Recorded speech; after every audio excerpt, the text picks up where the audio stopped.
Og stå for det her, det er det, vi råber meget mere af. Og hjælpe vores fisk til at komme op og gyde, og hjælpe med vores biodiversitet, og hjælpe til, at der kommer både, altså hvis vi er heldige, det er jo både ørder, det er isfuglen, det er alt det, vi vil have mere, og skal have mere af her i Danmark. Og jeg har set, at de lokale medier siger, at nu kommer motorvejen, altså den her motorvej, sådan en vandmotorvej.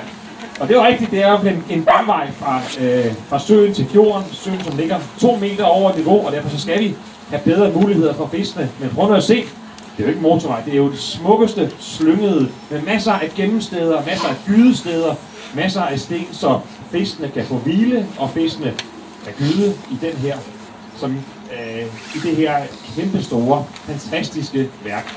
Og jeg ved, at det har taget lang tid, og 10 år, det er lang tid. Og det eneste gode, jeg kan sige, det er, nu er vi næsten færdige med det. Og jeg kan love jer, at der er mange steder i Danmark, der kigger på det her konkrete projekt, der læser de konkrete rapporter om, hvad det er, man har lavet her, og som er i gang med at skulle lave præcis det samme. Jeg havde lige i sidste uge møde med nogle midtjyske borgmestre, som har med nogle åer, der ligger omkring Gudenåen, noget af det samme, de også vil lave. Så vi kigger netop på det, I laver her, og siger, at det er noget af det, vi skal have langt mere af. Og jeg vil sige, at vi har en kæmpe opgave i Danmark med at forbedre naturen, med at forbedre vandmiljøet, med at give bedre vilkår til fisk, til biodiversiteten, med at mindske kvælstof. Nu står de også og råber over på golfbanen, de der er højere. Nu bliver det sværere. Nå, men det er jo ikke længere siden, vi indvidede det fantastiske fugletårn, der er hernede, som et symbol på noget af alt det, der er i vente for.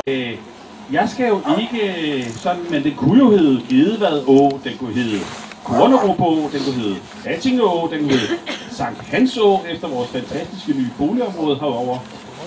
Eller skulle den bare hedde Roskilde Å? Nej, jeg kan mærke, at det er noget, der sætter tankevirksomheden i gang.